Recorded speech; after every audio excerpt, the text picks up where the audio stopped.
ও মাঝি রে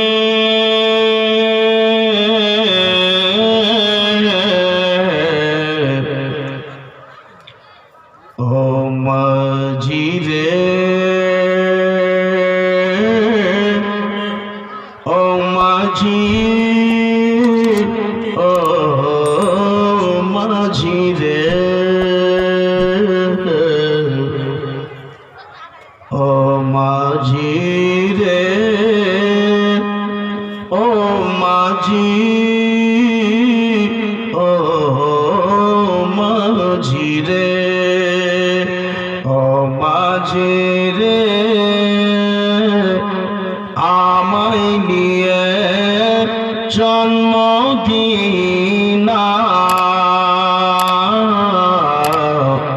ও মাঝি রে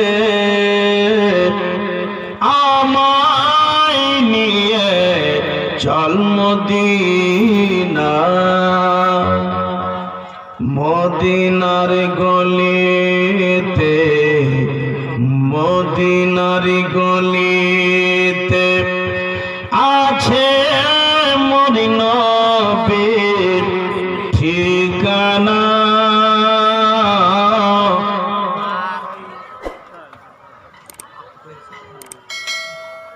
ভাই শুরুতে ডিস্টার্ব দিবেন না হ্যাঁ ডিস্টার্ব দিবেন না রাগ করে চাল করেন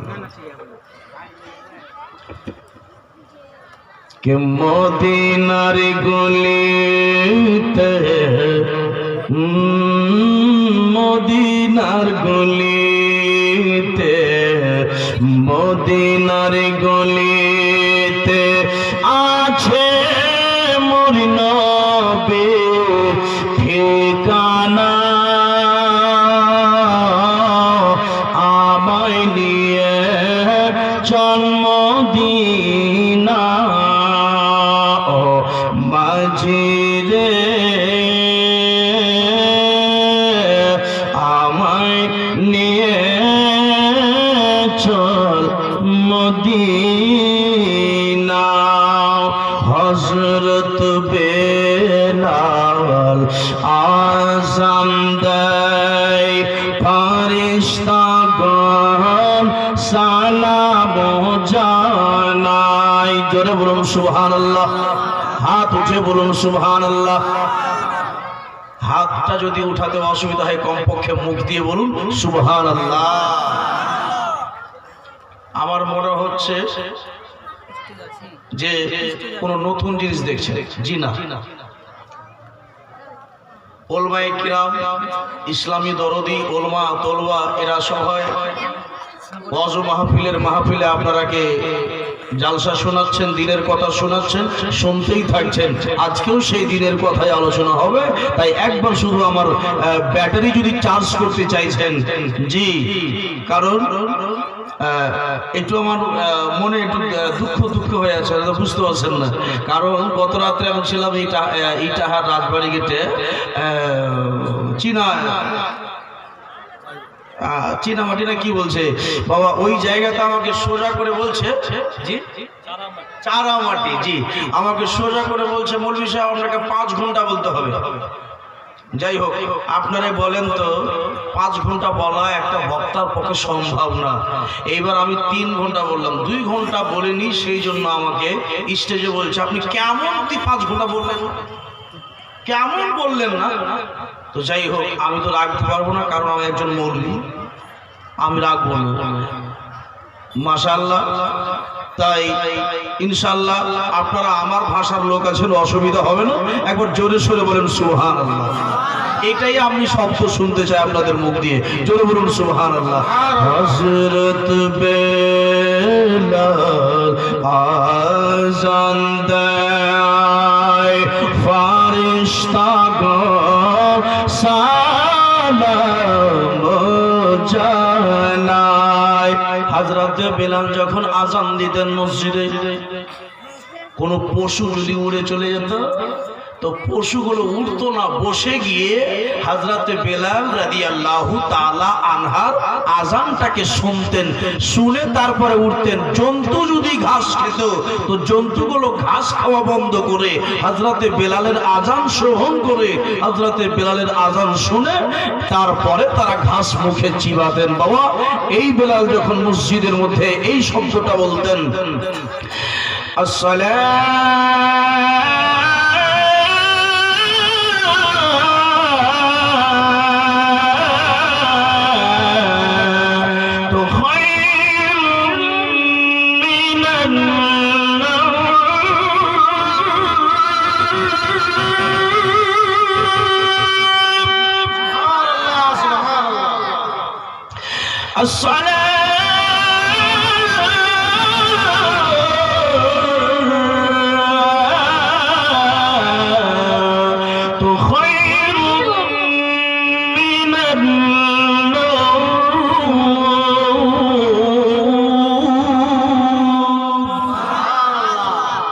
মুসলমান ভাইরা তো কি মিষ্টি সুরে আজান দিতেন আল্লাহ। তো যাক, তার প্রশংসা করতে গেলে সময় লাগবে। আজান দিতেন মুসলমান, তো নামাজি গুলো ওনার আজান শুনে হয়তো যেই সময় যাওয়ার কথা তার আগে গিয়ে বসে থাকতেন মন ভরে আজান শোনার জন্য। কবি কি বলছেন একবার শুধু বলুন সুবহানাল্লাহ। যাই হোক, আমাকে হাফিজি এবং দু একজন ভাই আমার আজান শুনেছেন মোবাইলের মধ্যে। আমি গত বছর বাংলাদেশ গিয়েছিলাম, সেই বাংলাদেশেরও আজান মোবাইলে শুনতে পাবেন, লেখা আছে বাংলাদেশে আজান। জি, তো ওখানেও লেখা আছে আজান আছে, পূর্ণ আজান আছে, শুনে নেবেন। কারণ সম্পূর্ণ আজান দেওয়ার সময় আজকে পেলাম না, কারণ অনেক অনেক মোকারের গুণ আছেন। তবে হ্যাঁ, যদি একটু মেহনত করেন তো পরে আজান শোনাতে পারি, সময় আসছে, এখন বলবো না। সুবহানাল্লাহ, একটু হযরত বেলাল আযান দেয়, ফারিস্তাগণ সালাম জানায়, দূরে দূরে মধুর সুরে জানাই সবাই যে প্রার্থনা। আপনারা নিয়েন, ওরা তো বুঝতে পেরে গেছে, আপনাদের ইশারা করে দিচ্ছে, আপনারা আবার বলবেন কে দূরে দূরে মধুর সুরে জানাই সবাই যে প্রার্থনা। আমায় নিয়ে জন্মদিনা, ও মাঝি রে, ও মাঝি রে, আমায় নিয়ে চল মদিনা। মদিনার গলিতে, মদিনার গলিতে আছে মোর নবীর ঠিকানা। আমায় নিয়ে জন্মদিনা, ও মাঝি রে, আমায় নিয়ে জন্মদিন। আল্লাহুম্মা জোরে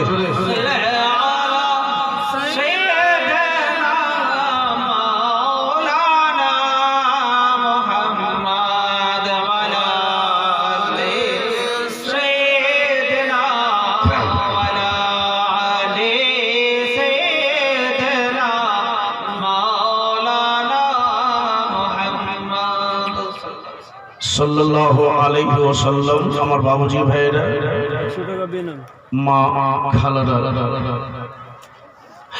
আসুন আমি পবিত্র কোরআন শরীফ আল ফুরকানুল হামিদের মধ্যে থেকে একখানা আয়াতে কারিমার টুকরো তেলাওয়াত করেছিলাম। আল্লাহ রাব্বুল আলামিন পবিত্র কোরআন শরীফে বলেন, যেটা আমি পড়ে শোনাই, আউযু বিল্লাহি মিনাশ শাইতানির রাজিম,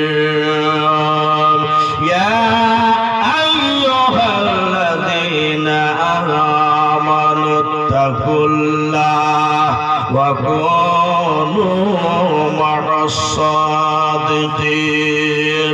আল্লাহ রাব্বুল আলামিন বলেন, এই ঈমানদার ব্যক্তিগণেরা, তোমরা আল্লাহকে দেখে ভয় করো, আল্লাহকে দেখে ভয় করো এবং সত্যবাদীর সাথে হয়ে যাও। বাবা, সত্যবাদী কারা বলে, সত্যবাদী কোন লোকটাকে বলে, আজকে অজ নসিহত শুনে বুঝতে পারবেন। বাবা, এ মুসলমান ভাইরা, আমার মা খালারা, আমার বাবারা, কথা বলতেছিলাম, মা দুনিয়াটা বড় কঠিন সমস্যায় ভুগছে। আজকে আপনাদের কিছু নসিহত শোনাবো, কারণ আপনারা যদি শুধরিয়ে যান, আপনারা যদি ভালো হয়ে যান, আরো সুন্দর হয়ে যান, তবে আমার আব্বারাও শুধ হয়ে যাবে, ভালো হয়ে যাবে, এটা আমার দীর্ঘ বিশ্বাস। কারণ আপনারা তো শুনেছেন হযরতে মা ফাতেমা, মা ফাতেমাতুজ জোহরা রাদিয়াল্লাহু তাআলা আনহা যখন বয়স 24 বছর, কত বছর? আপনাকে বিরক্ত করব না, একটু আমার সাথে দিবেন। কত বছর বাবা? আব্বা কত বছর? 24 বছর। তো 24 বছর যখন বয়স মা ফাতেমাতুজ জোহরার, তো আমার নবীর বেটি বলছেন নিজের স্বামীকে, কাকে বলছেন? নিজের স্বামীকে বলছেন, হযরতে আলী শেরে খোদা মুশকিলে কুশা হায়দারে কাররারকে বলছেন, স্বামী গো, জীবনটা কাটিয়ে দিলাম, আজ পর্যন্ত আপনার কাছে কোনো জিনিস আমি চাইনি। আপনারা প্রশ্ন করবেন, মাওলানা সাহেব, মা ফাতেমাতুজ জোহরা কি স্বামীকে কি এটাও বলেনি যোগো বাড়িতে তরকারি নাই, তরকারি এনে দেন, এটাও বলেনি? জি না, বলেনি। কেন বলেননি জানেন? মা ফাতেমাতুজ জোহরার যেই দিন বিয়ে হয় বাবা, তো সেই দিন কিন্তু আমার নবীজি বলেছিলেন ফাতেমাকে, মারে বেটি, আলীর সাথে তোমার বিয়ে দিলাম মা, আলীর কাছে এই অবস্থায় কিছু নেই মা, আলীকে কোনোদিন তুমি প্রশ্ন কিছুরির করিও না যে বাড়িতে চাল নেই, আটা নেই, গম নেই, এটা এনে দাও, ওটা এনে দাও, এই সব কথা মা আলীকে বলিস না মা। তো মা ফাতেমাতুজ জোহরা নবীজির কথায় আমল করে বলেছিলেন, ওই জন্য জীবনে কোনোদিন আলীকে নিজের স্বামী মাথার তাজকে বলেননি।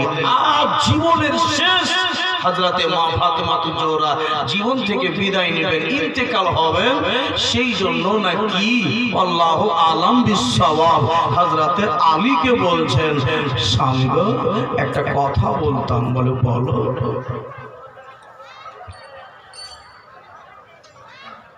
বলে, স্বামী, একটা আমাকে আনার খেতে ইচ্ছা করেছে। কি খেতে?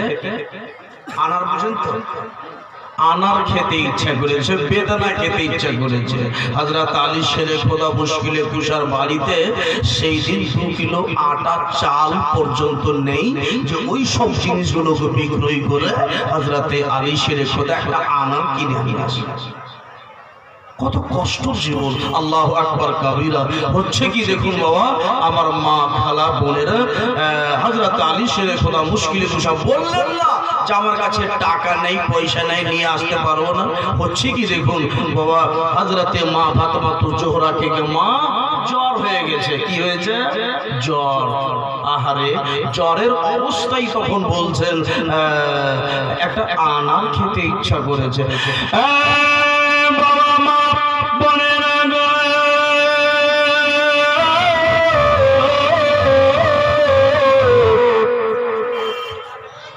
মাওলানা আলী শেরে খোদা মুশকিলে কুশা বলে, মা ফাতেমাকে, ফাতেমা গো, চিন্তা করো না, চিন্তা করো না, এখন আমি বাজার যাই। বাবা বাড়িতে টাকা ছিল না, একটা লোকের কাছে যেন 200 টাকা ধার নিলেন, ধার নিয়ে বাজার গেলেন ব্যাগ হাতে করে যেন বাজার যায়। আর বাজার যাওয়ার পরে মুসলমানে একটা আনার কিনে ব্যাগে ভরে, আনার কেনার পরে যেন ব্যাগে ভরলেন বাবা। ব্যাগে ভরার পরে তাড়াতাড়ি করে যেন মাওলা আলী শেরে খোদা মুশকিলে ঘুষা যেন ব্যাগে ভরলেন। ব্যাগে ভরার পরে যেন একটা দূর থেকে লোক দেখতেছে হযরত আলী শেরে খোদা মুশকিলে ঘুষা যেন একটা আনার কিনে ব্যাগে ভরলো। বাবা ও মা বোনেরা, আমার বাবুজি আব্বা জানেরা গো, যেমনি মাওলা আলী শেরে খোদা ব্যাগে যেন আনারটাকে ভরে ছুটলেন বাড়ির দিকে।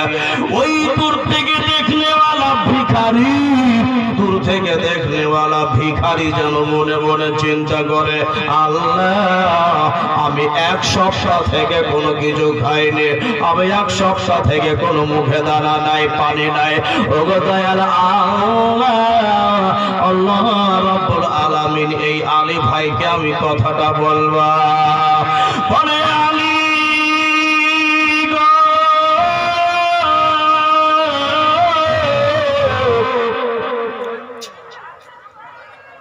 আল্লাহ তোমার ভালো করবে ভাই।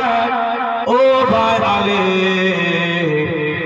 একটা কথা বলার জন্য তোমাকে ডাকলাম, বলো বলো, তাড়াতাড়ি করে বলো।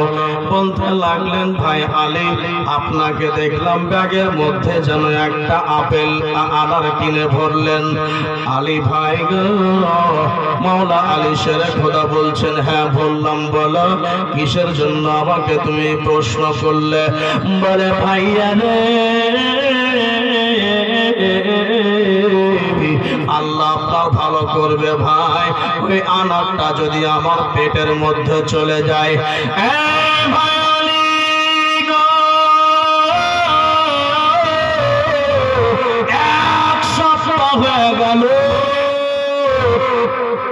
আমার পেটে কোনো খাওয়ার পানি দানা পানি নাই, আমার পেটে কোনো দানা পানি নাই। ভাইয়া আল্লাহ আপনার ভালো করবে গো, ওই আনারটা যদি আমাকে দিয়ে দাও, আমি 1 সপ্তাহ না খাওয়ালো আল্লাহ আমাকে শান্তি দেবে।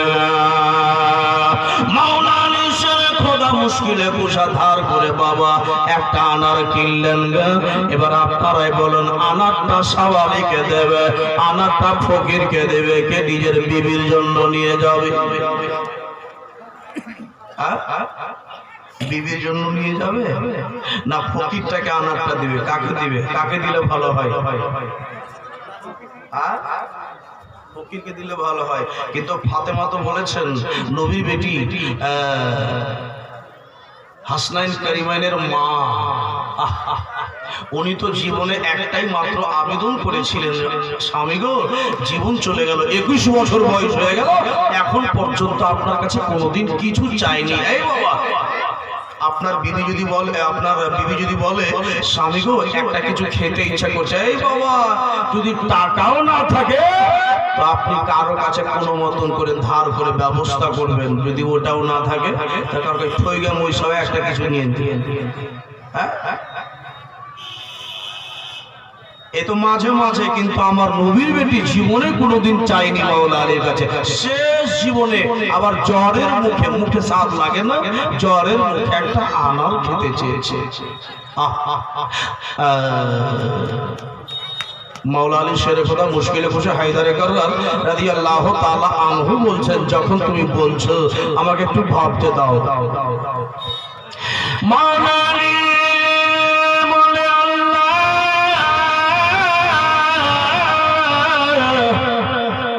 আমি যদি এই আনারটাকে দিই, আনারটাকে যদি দিয়ে আমার বিবি ফাতেমা আনার খেতে পাবে না, আনার খেতে পাবে না, আনার খেতে পাবে না, আমি কেমন করে কি করি আল্লাহ? বাবা মুসলমান যেন চিন্তা করতে করতে বললেন, বলে ভাইয়া রে আল্লাহ তোমার ভালো করবে রে ভাই। যাই যাই, ধরো ধরো রে ভাইয়া রে, আমার বিবি আছে ওকে বুঝিয়ে দেব রে ভাই। ধরো ধরো, তোমার পেটের খিদাটাকে মিটিয়ে দাও। এই বাবা মুসলমান মায়েরা গো, মুশকিলে বুঝা বাবা ব্যাগের ভিতরে হাত বললেন। ব্যাগের ভিতরে হাত ধরার পরে তাড়াতাড়ি করে যেন আপেলটাকে আনারটাকে বের করে এবার যেন ভিক্ষুকের হাতে দিয়ে বলে, ওরে সবানি রে, ধরো ভাই ধরো, তুমি নিজের পেটের আহারটাকে মিটিয়ে দাও। বাবা আনার দেওয়া হলো। আনার দেওয়ার পরে মুসলমান লোকটা যেন খেয়ে আল্লাহ রাব্বুল আলামিনের কাছে দোয়া করলো, ওগো আল্লাহ, ওই লোকটা তুমি আল্লাহ তুমি হেফাজত কিংবা ভালাই করিয়া। জোরে হবে না সুবহানাল্লাহ।